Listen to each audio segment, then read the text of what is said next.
Véronique. Donc, je m'appelle Isabelle Côté, je suis professeure au département de travail social là, depuis plusieurs années. Je suis aussi titulaire de la Chaire de recherche du Canada sur la procréation pour autrui et les liens familiaux. Je m'intéresse principalement à la question de la diversité familiale, aussi de la diversité sexuelle et de genre. Et ce doctorat-là, avec Francine, je travaille depuis le tout début. Et ça a été beaucoup d'heures, beaucoup de travail pour mettre en place quelque chose de super intéressant, je pense, pour l'ensemble d'entre vous. J'ai écouté un peu vos profils. Moi, j'ai un bac et une maîtrise en psychoéducation, en fait, d'ici, de l'UQO, un doctorat en travail social. D'ailleurs, pour celles qui sont issues de Saint-Jérôme, la plupart des profs qui sont là-bas, notamment Diane Dubois, m'a enseigné du bac jusqu'au doctorat. En fait, si vous l'avez eu comme professeur, maintenant, il y a des collègues dans mes projets de recherche. Donc, c'est un doctorat qui va convenir, en fait, à l'ensemble des profils là, qui sont présentés ici, à l'ensemble des problématiques aussi qui peuvent toucher de loin ou de proche la famille, et pas seulement l'unité familiale avec enfants, Joanne, là, mais aussi, évidemment, le couple comme étant partie de la famille également. Donc, je suis aussi en train de faire la présentation à la place de ma collègue Geneviève Pagé, qui, conciliation famille-travail exige, est aux prises encore une fois cette année avec une éclosion de COVID dans la classe de sa tout petite. Ça n'arrête pas hein, pour les jeunes parents. Je ne sais pas s'il y en a ici des jeunes parents, mais je vous lève mon chapeau d'être jeune parent travailleuse dans ce temps-ci de cette année. Donc, Geneviève n'a pas été en mesure d'être là. Elle va se joindre quand la petite va recommencer l'école virtuelle là, un peu plus tard ce midi, là, vers midi et demi. Donc, c'est pour ça que c'est moi qui fais la présentation à sa place, mais c'est la présentation qu'elle a préparée et c'est elle la directrice là, du programme. Alors, voici, sans plus tarder, on va faire le tour un petit peu de vos préoccupations que vous avez mentionnées. Je vais juste mettre... Est-ce que ça va? Vous êtes tous en plein écran? Oui? Donc, voilà. Premièrement, il faut se poser la question à savoir qu'est-ce que c'est les sciences de la famille? Quelles sont les sciences de la famille? De quoi on parle quand on parle de ça? Il y en a une d'entre vous là, qui fait un doctorat au volet famille du doctorat en psychologie de l'Université du Québec à Trois-Rivières. Nous, c'est un programme qui est complètement différent, c'est-à-dire que les sciences de la famille, c'est un programme qui est interdisciplinaire et qui, conséquemment, va apporter un peu une réflexion sur les familles là, à partir de différentes épistémologies. Donc, ça offre, en fait, les sciences de la famille, une perspective qui reconnaît le rôle du développement de la personne, des relations interpersonnelles et familiales dans le façonnement de l'expérience humaine. Donc, dans les sciences de la famille, on s'intéresse vraiment à ça, cet aspect-là relationnel. Et on s'intéresse aussi à la famille d'une façon qui soit un peu différente. Donc, premièrement, les sciences de la famille sont centrées sur les relations. Donc, ça vise en fait à renforcer les relations interpersonnelles au sein des familles, en tenant compte aussi, évidemment, de la diversité familiale et à différents moments du cycle de la vie des familles. Elles reconnaissent aussi la centralité des dynamiques au sein des familles, mais surtout, et ça, c'est vraiment un élément essentiel et principal, c'est que ça s'intéresse aux forces et à la résilience des familles. Donc, en sciences de la famille, on va aborder l'objet d'étude famille, peu importe lequel vous voulez aborder dans le cadre de vos études, sous l'angle des forces et de la résilience, et non pas sous l'angle des défauts de la famille ou encore sous l'angle de la pathologie familiale. Ce n'est pas tout à fait ça qui intéresse les sciences de la famille, mais bien comment on peut renforcer les forces et la résilience des familles. Ça adopte une posture interdisciplinaire, c'est-à-dire que le développement de la famille est vu dans une perspective à la fois interdisciplinaire, mais quand même dans une posture écosystémique. Et surtout, c'est une discipline appliquée, c'est-à-dire que les diplômés du programme vont acquérir des connaissances sur la famille puis des compétences qui vont intégrer à la fois les données de la recherche, mais en fait pour promouvoir la santé familiale des familles. Donc, la plupart d'entre vous et les deux départements fondateurs, en fait, du programme, soit les sciences infirmières et le travail social, ce sont des sciences qui sont appliquées. Hein? Évidemment, après notre bac, on est professionnalisé, on s'en va travailler directement sur le terrain auprès des personnes. La psychoéducation, c'est un peu la même chose là, après la maîtrise où on s'en va effectivement, la plupart d'entre nous se consacrons au terrain. Et vraiment, les sciences de la famille, c'est vraiment une discipline qui est très appliquée. Donc, à partir du moment où on vient de ces disciplines-là, on va vraiment trouver notre compte de façon intéressante. Donc, le doctorat de la famille s'intéresse particulièrement aux étudiants qui ont complété un programme de recherche de deuxième cycle. J'ai vu qu'il y en a qui ont complété un programme professionnel, notamment au niveau de la psychoéducation. Il y a deux profils, le profil avec mémoire et le profil stage. Évidemment, les deux programmes visés, c'est les sciences infirmières, le travail social, qui donnent accès directement, puisque les programmes sont destinés en fonction des deux programmes de maîtrise, mais évidemment, ça inclut, puisque c'est interdisciplinaire, les candidates ou candidats qui proviennent de d'autres disciplines, que ce soit en sciences sociales, en sciences humaines ou en sciences de la santé. Dans ce sens-là, évidemment, toutes celles issues de la psychoéducation sont tout à fait admissibles au sein du programme sans difficulté. Donc, le grade, une fois qu'on sort du programme de doctorat, une fois qu'on a gradué, on a un PhD, donc ça veut dire que le programme dure 90 crédits, qu'il est possible de compléter à la fois à temps complet, à la fois à temps partiel. Par contre, on doit s'admettre strictement à l'automne. C'est-à-dire que ce n'est pas possible de s'admettre à d'autres moments de l'année. Donc, pour l'automne 2021, on est actuellement dans le cadre des admissions. Si ça vous intéresse, on a jusqu'au 1er août. Sinon, ça va aller à partir de mars l'année prochaine, pour 2022. Le programme est offert à la fois à Gatineau et à Saint-Jérôme et on n'admet que 15 étudiantes par année en tout, donc pour les deux campus. Pas 15 à Gatineau et 15 à Saint-Jérôme, mais bien 15 en tout sur les deux campus. Et les cours sont donnés là, en même temps sur les deux campus en mode vidéo-conférence si le prof est à Gatineau ou encore si elle est à Saint-Jérôme. Donc, les premières étudiantes admises vont commencer en 2021. On a actuellement déjà 2 étudiantes de 2 programmes différents là, qui vont commencer avec nous dès cet automne pour l'instant, mais je suis certaine qu'on va en avoir beaucoup plus. Donc, les objectifs du programme, les objectifs généraux, c'est de former des chercheurs, des spécialistes de très haut niveau qui vont être susceptibles de maximiser les connaissances théoriques, évidemment, mais surtout pratiques sur les enjeux qui touchent les sciences de la famille, particulièrement l'intervention ou la recherche sur la personne et leur famille, et qui vont être en mesure de développer, d'implanter, d'analyser et d'évaluer des innovations sociales et en santé. Par exemple, la mise en place de programmes d'intervention de politique pour contribuer au développement des familles contemporaines. Par exemple, si on avait commencé notre doctorat, voilà, quelques années, en lien avec la commission Laurent, par exemple, ben, nos diplômés là, seraient tout à fait aptes, par exemple, à soutenir le gouvernement dans la mise en place des recommandations de la commissaire principale. C'est vraiment l'objectif, en fait, du programme de former des personnes qui vont être en mesure d'appliquer les connaissances théoriques. J'espère que je ne vais pas trop vite, c'est juste que je vais être certaine de finir à temps pour celles qui doivent quitter un peu plus rapidement. Donc, si jamais vous avez des questions, n'hésitez pas à lever la main. Véronique, je ne sais pas si tu peux gérer les questions. Puis... Donc, les finissantes au programme du doctorat en sciences de la famille vont être appelées à exercer dans différents champs d'activité. Ça, c'est vraiment intéressant parce que l'objectif, c'était de faire en sorte que les finissantes soient vraiment des spécialistes dans différents domaines et donc d'être en mesure de travailler, d'avoir un niveau d'employabilité qui excède seulement le corps professoral.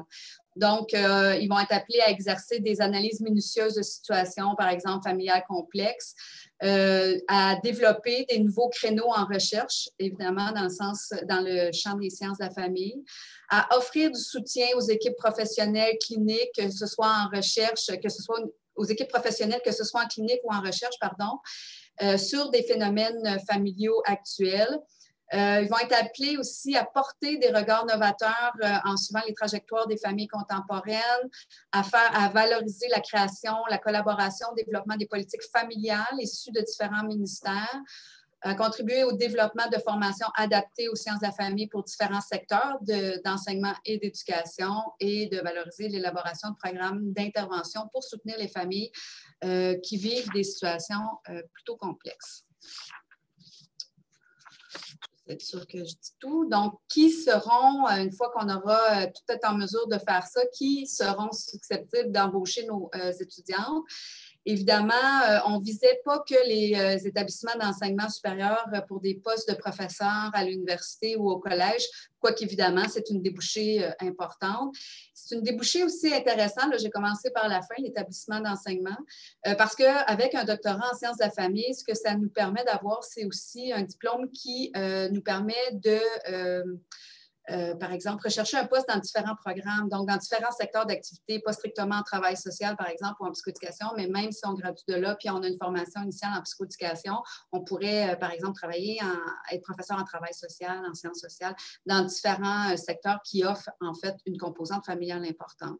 Mais aussi, en dehors de ça, il y a les établissements du réseau de la santé et des services sociaux, par exemple, les centres intégrés universitaires de santé et de services sociaux, qu'on a sondé préalablement la mise en place du doctorat, là, en expliquant, en fait, les tenants et aboutissants du programme et de la formation. Et effectivement, on a eu des lettres de recommandation de plusieurs CIUS là, disant qu'effectivement, c'est une modalité de formation qui est porteuse pour les CIUS et qui donc est intéressante, ou encore les différents centres jeunesse d'instituts universitaires aussi qui font beaucoup de recherches en protection de l'enfance. Les différents ministères, organismes fédéraux, provinciaux, par exemple, le ministère de la Santé et des Services sociaux, le ministère de l'Éducation et de l'Enseignement supérieur, le ministère de la Famille, l'Institut national de santé publique du Québec, Santé Canada, Citoyenneté, Immigration Canada, etc. Donc, plusieurs également ont effectivement dit aussi que les personnes finissantes de notre programme étaient une plus-value pour différents postes au sein de ces ministères-là. Et les secteurs privés à but non lucratif, notamment les autres professionnels. On a quelqu'un de l'Ordre des infirmières là, qui disait, mais il y a aussi, par exemple, l'Ordre des travailleurs sociaux, la Fédération québécoise des organismes communautaires, Alliance des intervenants en milieu familial, l'Association de santé publique du Canada, etc., etc. Donc, évidemment, le programme est vraiment fait de telle sorte à ce que les intervenants, les personnes graduées puissent avoir un large éventail d'emplois possibles pour elles et qu'elles soient évidemment très recherchées par différents secteurs d'activité et d'employeurs potentiels. Ensuite, les conditions d'admission. Sur la base des études universitaires, évidemment, les personnes qui ont une maîtrise en travail social, en sciences infirmières, ont une porte d'entrée directement au doctorat sans avoir à faire de propédeutique du moment qu'elles ont une moyenne de 3,2 et 4,3. Mais ça peut également être le cas, donc un accès direct sans avoir de nécessité de faire de propédeutique pour d'autres personnes qui ont une maîtrise en sciences sociales, en sciences humaines ou en sciences de la santé, toujours avec une moyenne de 3,2 sur 4,3. Donc, ce qu'on va faire à ce moment-là, c'est qu'on va évaluer si la personne a des cours de premier et de deuxième cycle sur la famille dans son cursus préalable, de telle sorte à pouvoir être prête là, à commencer avec les cours dès le début de l'année, dès la première année du programme, et d'avoir des cours ou une expérience en recherche aussi là, pour être en mesure également de poursuivre des études de troisième cycle. Advenant le fait que l'étudiante n'a pas de cours sur la famille ou pas de cours en recherche ou les deux, une propédeutique va lui être offerte là, au sein des deux départements travail social et sciences infirmières. D'ailleurs, une des étudiantes là, qui a été admise cette année, qui est graduée de la sexologie, bac maîtrise, a fait cette année cette propédeutique-là, puisqu'on savait que le programme allait ouvrir en septembre. Elle a déjà là, fait les cours sur la famille qui lui manquaient, mais elle avait déjà des cours au niveau de la recherche. Il faut aussi être accepté préalablement par une directrice ou par un directeur de recherche qui est habilité à diriger dans le programme. Donc, la personne qui va diriger ne peut pas nécessairement être juste un prof à l'UQO. Ça doit nécessairement être une personne qui a les caractéristiques d'habilitation dans le programme, comme Annie l'a souligné tout à l'heure, elle-même ayant les habilitations à diriger, ou en tout cas ayant fait les demandes d'habilitation à diriger au programme. On est en cours d'acceptation actuellement. Et ça prend aussi une compréhension de l'anglais écrit, parce que vous ne serez pas surprise, évidemment, que la science est en bonne partie anglo-centrée et que, conséquemment, il faut être en mesure de pouvoir être sensibilisé là, aux écrits anglophones pour la poursuite du cursus. Donc, il y a une admission qui peut être, comme j'expliquais, conditionnelle en lien avec une propédeutique dans les cas où certains éléments de la formation de base seront absents, ce qui est relativement, comment je pourrais dire, typique en fait d'un programme quand on est admis dans un programme où on n'a pas le préalable, la propédeutique, c'est une voie qui est quand même régulière d'admission. Le financement pour les études, à savoir est-ce que c'est possible de faire des études quand on a des enfants, quand on travaille, quand on a des responsabilités. C'est sûr que quand on arrive aux études de troisième cycle, souvent, hein, on a déjà des enfants ou en tout cas des responsabilités financières qui font que ça peut être un gros morceau de commencer nos études supérieures. Moi-même, j'ai fait mon doctorat des années après avoir été dans la pratique comme intervenante en santé mentale à l'époque, suite à ma maîtrise, puis ensuite comme chargée de cours. Donc, évidemment, ça prend du soutien. Puis du soutien, bien, il y en a quand même beaucoup au niveau du programme. Premièrement, chaque année, il y a une bourse d'encouragement aux études de 7 500 $ pour un étudiant qui s'inscrit au doctorat en sciences de la famille. Donc, parmi toutes les personnes qui sont inscrites à chaque année, il y a une bourse d'admission, en fait, de 7 500 $ pour une personne, pas pour l'ensemble des personnes qui soumettent, mais sur la base là, du dossier d'admission. Donc, c'est quand même un montant subséquent pour le nombre de personnes admises, là, maximum 1 sur 15, par exemple, au niveau de la possibilité. Il y a plusieurs autres bourses qui sont offertes aussi par la Fondation de l'UQO. Il y en a plusieurs et ce, à chaque année. Il y a plusieurs professeurs aussi qui ont des subventions de recherche qui vont embaucher des assistants de recherche. Par exemple, bon an, mal an, moi, dans mes différents projets, j'en embauche 7-8 qui travaillent qu'exclusivement dans le cadre des différents projets de recherche, des projets de recherche qui sont en lien d'ailleurs avec leurs propres études, ce qui fait en sorte que ça accélère en fait le processus, puisque le projet de recherche nourrit en fait les réflexions sur les études de l'étudiant en question et évidemment, ça sert de revenu. Plusieurs professeurs font partie aussi d'équipes de recherche ou de différents groupes plus substantiels qui offrent des bourses de recherche à des étudiants aussi qui s'inscrivent dans le cadre de programmes là, qui sont admissibles. Encore une fois, par exemple, deux de mes équipes de recherche offrent des bourses là, à chaque année à des étudiantes de deuxième ou de troisième cycle qui font leur maîtrise ou leur doctorat en lien avec les thèmes soulignés. Francine dirige une équipe aussi qui donne des bourses. Donc, je donne nous comme exemple, Annie a eu aussi fait partie de ces mêmes équipes-là. Là, je donne ça comme exemple parce qu'on est ici, mais sauf que l'ensemble des professeurs habilités, généralement au troisième cycle, là, est dans les mêmes conditions. Et évidemment, les professeurs vont vous encourager, vont vous soutenir, vos directions, quand vous allez magasiner ou en tout cas essayer de voir avec qui vous vous entendez pour la direction de recherche. Je vous encourage fortement à regarder avec elle ou lui comment la personne est prête à vous soutenir dans les demandes de bourse aux différents organismes subventionnaires, notamment les fonds de recherche du Québec, le Conseil de recherche en sciences humaines du Canada ou encore les instituts de recherche en santé du Canada qui offrent des bourses à chaque année et qui, évidemment, facilitent grandement les études des personnes qui peuvent en bénéficier. Isabelle, on a des questions. Est-ce que tu préfères terminer? En fait, à la fin. Oui, je te laisse conclure, puis après, on enchaîne avec les questions. Exact. Excellent. Donc, si on a fait un survol très rapide, effectivement, de l'ensemble des données, si ça vous intéresse, on pourra parler davantage des différents cours qui jalonnent le programme. Mais si vous avez des questions supplémentaires après la rencontre d'aujourd'hui, le temps que ça mijote, si jamais vous avez des questions demain ou après-demain, vous pouvez évidemment rejoindre la directrice du doctorat, la responsable du doctorat, ma collègue Geneviève Pagé, au numéro que vous voyez ici ou au courriel générique doctoratfamille@uqo.ca ou encore notre très cher technicien d'administration au département qui est celui qui va être responsable du cheminement des étudiants au sein du programme. Donc, si vous vous inscrivez, ça risque d'être votre ami là, pour les prochaines années. Alors, voilà. D'ailleurs, merci Isabelle, c'était très bien préparé, concis, beau travail d'équipe. D'ailleurs, Geneviève Pagé vient de se joindre à nous. Alors, je ne sais pas si elle veut nous dire un petit mot.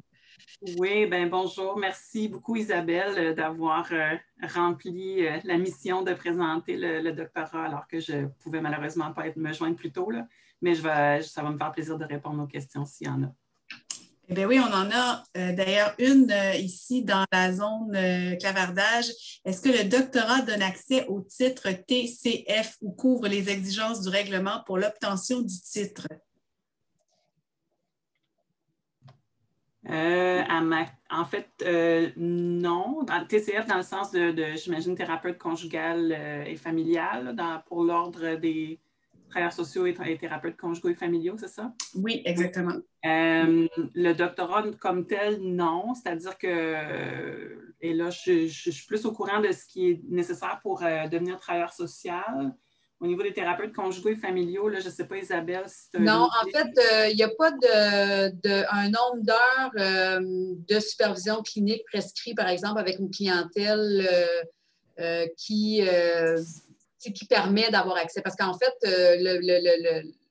le permis vient aussi avec ça, là, des heures de supervision, dans un cadre de certaines formes de régime. Non, nous, ce n'est pas vraiment ce type de formation-là qu'on va offrir, mais plus une formation qui est macrosystémique au niveau de, quand on parle d'appliquer, réfléchir au programme, par exemple, qui touche les familles, aux politiques publiques. Pas nécessairement au programme pan-québécois, mais par exemple, dans un centre jeunesse, comme je donnais l'exemple, l'application des recommandations de Laurent, mais dans un centre jeunesse qui voudrait, par exemple, élaborer des meilleurs programmes de soutien pour les parents qui sont aux prises avec des problèmes de santé mentale, par exemple.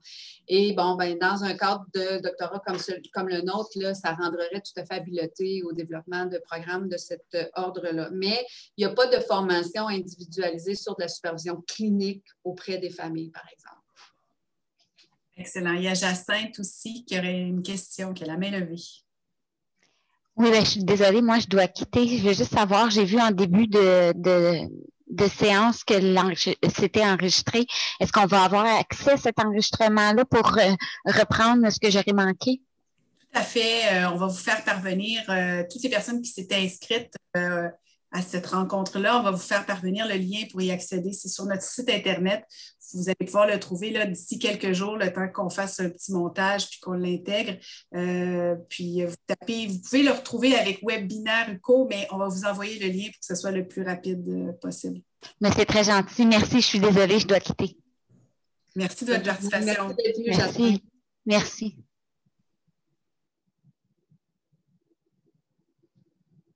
Alors, est-ce qu'il y a d'autres questions? Peut-être qu'on peut en profiter, Geneviève, dans ce cas-là, pour parler des différents cours du cursus du programme. C'est quoi les cours super intéressants qu'on a placés à l'horaire vraiment pour ce programme-là? En fait, ce qu'il faut savoir, c'est que le programme, si vous vous intéressez aux familles, puis je dis ça, puis ça peut paraître un peu, mais on a vraiment sorti des sentiers battus avec ce programme-là, c'est-à-dire qu'on n'était pas circonscrit par un ordre professionnel. Par exemple, si on dit en psychologie qu'il faut avoir X domaine de spécialisation en femmes, par exemple, X nombre d'heures de machin, pour pouvoir, après ça, être membre de l'ordre des psychologues. On avait une plus grande latitude d'action puisque les gens qui rentrent normalement ont déjà un ordre professionnel préalable, soit infirmière, travail social, psychoéducation, par exemple, puis souhaitent se perfectionner. Donc, Geneviève, là, j'ai vu que Francine a dû quitter parce qu'elle avait une autre réunion, mais tu ne vas pas me contredire si je dis qu'on a dessiné le programme de doctorat qu'on voulait suivre nous-mêmes. On s'est vraiment gâtés dans les cours qu'on a mis en place.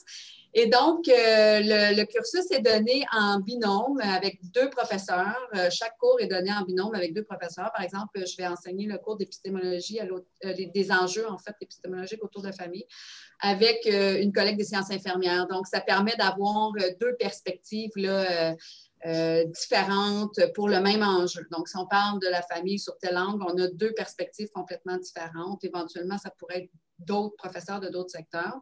Et les travaux, c'est tous des travaux très appliqués là, en lien avec le cours qui va être suivi. On a la même chose où Francine va enseigner l'autre cours avec une collègue aussi qui est spécialisée dans les politiques sociales, Nathalie Saint-Amour, dans notre département, l'autre cours obligatoire de l'automne. Donc, ça, c'est intéressant aussi parce que ça permet vraiment d'avoir complètement 2 visions. Francine qui fait beaucoup d'interventions cliniques auprès des familles, de façon des petits groupes de familles, soit en groupe, soit individualisés. Elle a beaucoup travaillé au niveau de la famille dans le micro, alors que Nathalie travaille beaucoup sur la famille, mais dans le macro-système. Donc, les 2 ensemble, dans une perspective écosystémique, c'est super intéressant parce que ça permet d'avoir 2 visions là, du même objet. Donc, les cours sont vraiment centrés comme ça. Même chose pour les cours de recherche. Et on a aussi un laboratoire qui permet en fait à chacune des personnes inscrites de travailler pendant toute une session avec quelqu'un d'autre qui n'est pas leur directeur ou directrice de thèse, donc quelqu'un de complètement différent, qui a une équipe de recherche. pour travailler à, par exemple, la mise en œuvre de demandes de subventions, de rédaction d'un article, tu sais, d'apprendre en fait le métier de chercheur autrement qu'avec sa propre direction. Donc ça, c'est intéressant aussi parce que ça nous permet d'aller complètement ailleurs si ça nous tente d'essayer là, quelque chose qui est très loin de soi, mais c'est qu'un cours, puis pour voir, tu sais, j'ai envie d'essayer quelque chose de nouveau, j'ai envie de prendre des risques. Voilà, on a un 3 crédits là, qui nous permet de faire ça, ce qui est super intéressant. Je ne sais pas si tu veux compléter. Ben oui, tout à fait. En fait, pour rebondir là-dessus, on a réfléchi ce cours-là de façon à permettre aux étudiants et aux étudiantes aussi d'aller même dans des équipes qui ne seraient pas nécessairement à l'UQO, mais avec lesquelles on peut avoir des liens quand même. Fait que ça permet vraiment d'élargir. Puis un peu comme Isabelle disait, en fait, c'est que c'est souvent des aspects, justement, du métier de chercheur qui sont pas nécessairement enseignés d'emblée là, dans la formation de doctorat. Donc, c'est souvent, en fait, ça fait souvent partie des choses que les étudiants sortants relèvent, là, de dire, ah, ben en même temps, on ne m'a pas préparé nécessairement, justement, c'est ça, à des demandes de subventions, dépôt d'articles, des choses comme ça. Fait que ça permet là, d'aller chercher un peu les côtés, un peu les dessous là, de la recherche aussi pour savoir un peu à quoi s'attendre, puis savoir si on est fait pour ça aussi, ou bien si on décide de faire autre chose là, suite au doctorat.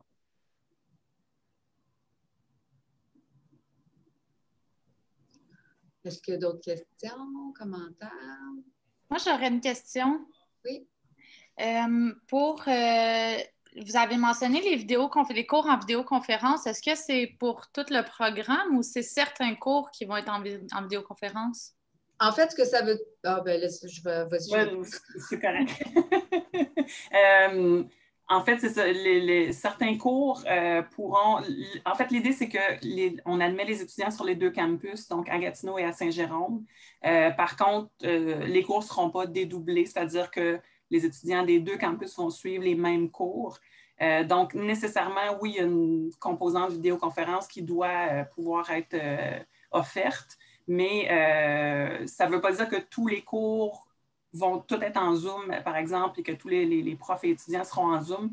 Il y a des cours qui seront donnés sur place, mais avec de la vidéoconférence entre les 2 campus, donc entre Gatineau et Saint-Jérôme. Donc, ça va être ça va être un mélange, en fait, des 2 formules. Les modalités. Oui. Par exemple, le cours que j'enseigne, ma collègue est à Saint-Jérôme, elle. Puis moi, je suis ici à Gatineau, donc ça va être comme en binôme, en fait, sur les 2 campus. Ici, on a des laboratoires qui appartiennent à Francine, là, qui est écoutée, mais la salle de classe qui devrait être celle qui est dédiée au programme, elle est magnifique. C'est vraiment comme une place qui est vraiment géniale avec des grands écrans qui permettent d'avoir, en fait, nos collègues qui sont à Saint-Jérôme en gros plan devant nous avec elle, l'autre côté, qui permet vraiment de dynamiser les échanges, de faire en sorte là, que ça soit intéressant puis que ça crée un environnement puis une ambiance intéressante. Juste à côté de ça, dans les 2 locaux, il y a aussi une salle d'intervention, en fait, qui sert actuellement pour différents services qui sont offerts, notamment, par exemple, en deuil périnatal. Bon, ben, il y a un groupe qui se donne une fois par mois à des parents qui ont vécu un deuil périnatal. C'est appelé éventuellement à se développer. Par exemple, je travaille en infertilité. Ça serait intéressant d'éventuellement avoir des groupes pour des couples qui sont en processus d'infertilité, puis de voir comment on peut travailler, offrir du soutien, par exemple, à ces couples-là. Donc, c'est vraiment deux pièces qui sont jointes l'une à l'autre et qui permettent là, de créer cette synergie-là pour les étudiants et les étudiantes du doctorat. On a une question de la part de Geneviève Chénard. Oui, de manière pratique, là, ça veut dire quoi à temps partiel? C'est quoi le nombre de cours par session ou le nombre d'heures dans le laboratoire? Question de concilier travail, famille, études. Bien, en fait, le cheminement à temps partiel, ce qui est prévu actuellement, c'est l'équivalent d'1 cours par trimestre. Mais c'est sûr qu'à partir du moment où vous êtes admis, bien, On peut faire des cheminements personnalisés aussi jusqu'à un certain point. Parce que comme quand vous êtes aux études supérieures, votre statut temps complet, temps partiel n'est pas nécessairement rattaché au nombre de crédits, de cours là, que vous complétez. Donc, à ce moment-là, c'est possible des fois d'en faire un peu plus si jamais, par exemple, il y a un trimestre où vous êtes plus disponible ou encore d'en faire un peu moins le trimestre suivant. Ça va dépendre évidemment là, de à quel moment les cours sont à l'horaire, mais normalement, c'est ça, c'est à peu près un cours par session. Puis le laboratoire, ben, ça doit quand même être complété à l'intérieur d'un trimestre. Là. Donc, c'est de prévoir à ce moment-là là, le nombre d'heures. Ça peut être réparti, dans le fond, différemment durant la session. Là. OK, donc il n'y a pas nécessairement de durée maximum pour pouvoir faire le doctorat en fin de compte. Oui. Oui. Selon le règlement des études de cycle supérieur, là, pour un doctorat à temps partiel, c'est un maximum, la durée maximale est de 8 ans. Ah, OK. Je déstresse. Merci.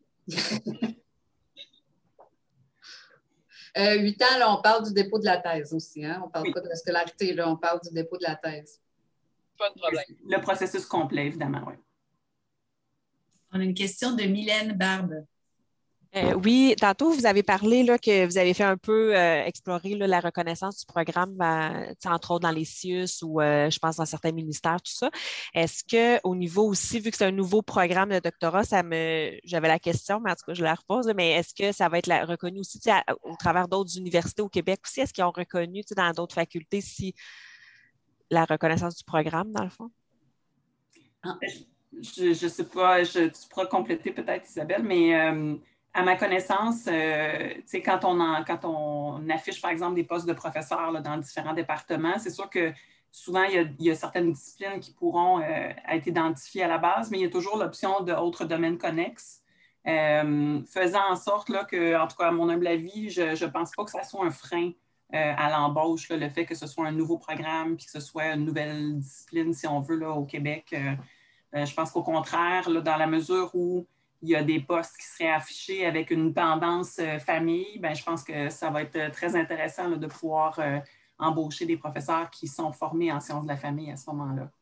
En fait, il y a un autre doctorat interdisciplinaire là, qui est un peu transversal aussi à différents programmes là, à Montréal, le CHA, le doctorat en sciences humaines appliquées. Un de mes étudiants gradué de ce programme-là là, que j'ai supervisé au CHA, puis il y a un poste en travail social aujourd'hui avec son PhD en sciences humaines appliquées. Donc, en fait, l'idée ici, c'est que les familles, c'est un thème qui est quand même transversal de plusieurs disciplines. Et souvent, ce qu'on va chercher, c'est vraiment quelqu'un qui va, surtout si on ouvre des postes qui sont en lien avec la famille, c'est vraiment un spécialiste de cet objet-là. Et donc, conséquemment, quand on postule à des postes, il faut être capable de promouvoir en quoi ce champ familial-là, par exemple, jeunesse-famille, c'est moi qui suis la meilleure personne pour ça. Et dans le cadre du programme, dans le cadre du laboratoire aussi, toute l'idée est vraiment de former pour aider l'étudiant à maximiser sa capacité d'être employable aussi. Là, donc, de vraiment travailler très rapidement à toi, qu'est-ce qui t'intéresse, vers où tu veux aller, puis on va t'aider à te spécialiser dans ce domaine-là. Il y a Catherine Doucet qui a une seconde question. Oui, donc c'était par rapport au directeur de recherche. Là, comment qu'on fait pour avoir un directeur de recherche? Est-ce qu'il faut qu'on demande directement à quelqu'un ou c'est en envoyant notre demande que les directeurs regardent puis choisissent selon l'intérêt?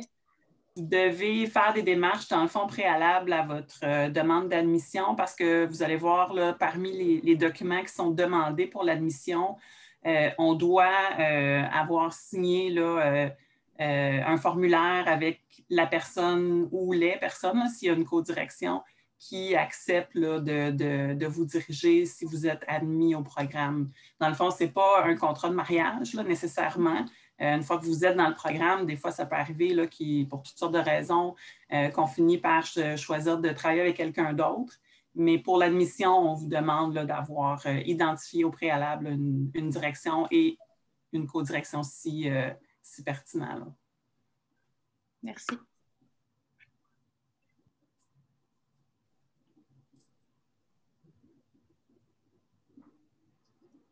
qu'il y a des questions? Et Annie Deveau, qui a la main levée. Je voulais juste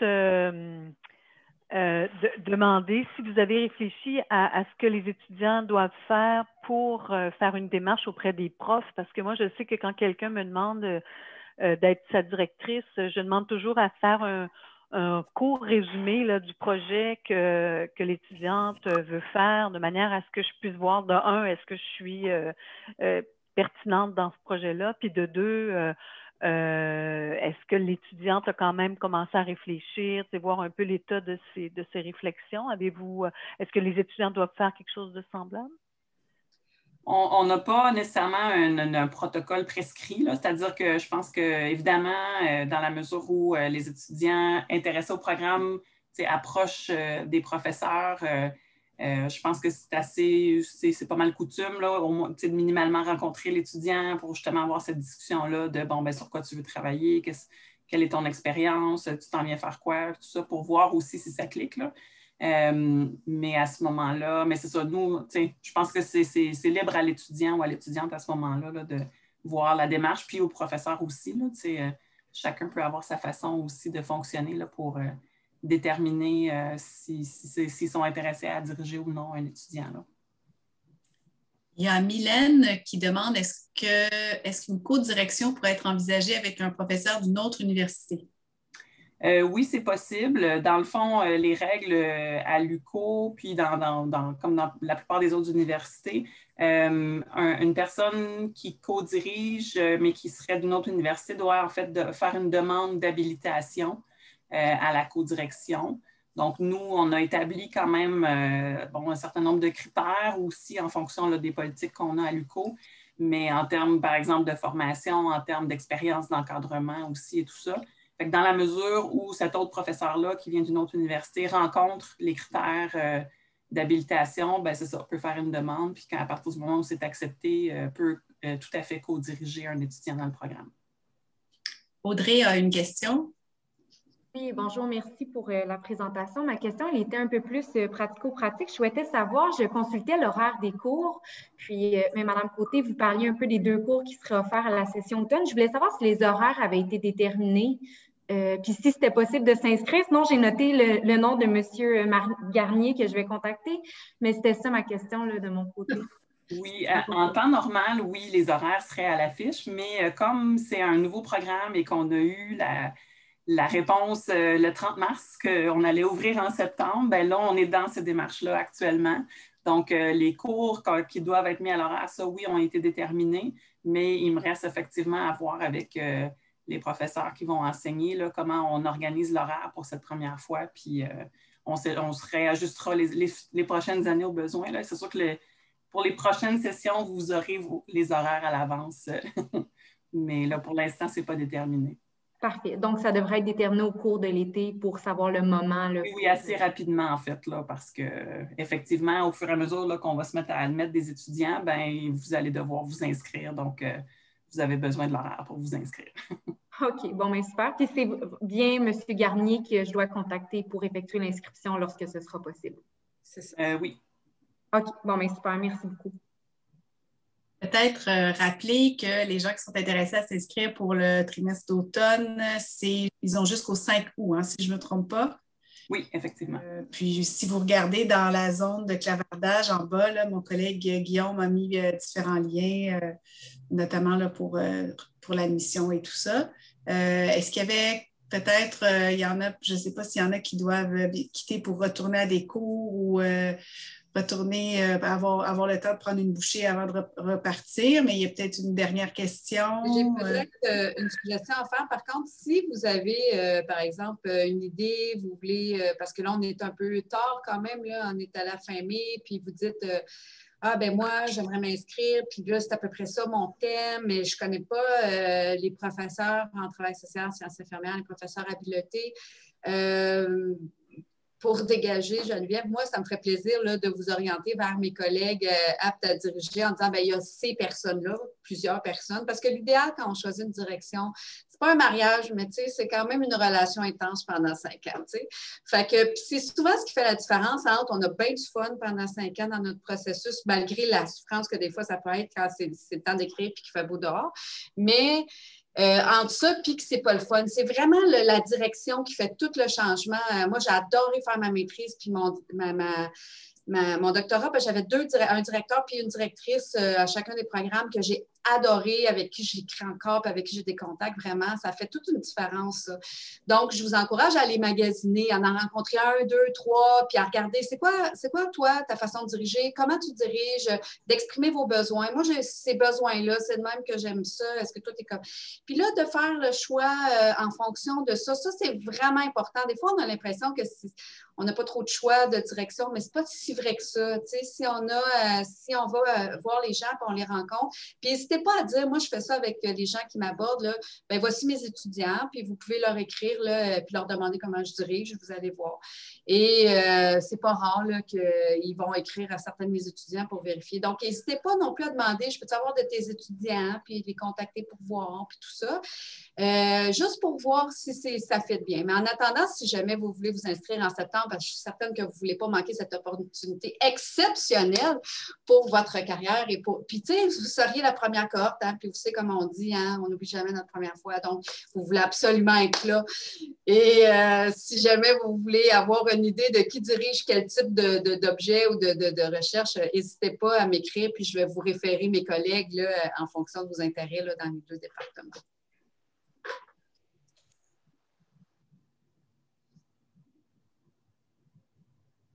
Fait que je pense qu'il n'y a pas d'autres questions, commentaires. Merci, Mme Côté.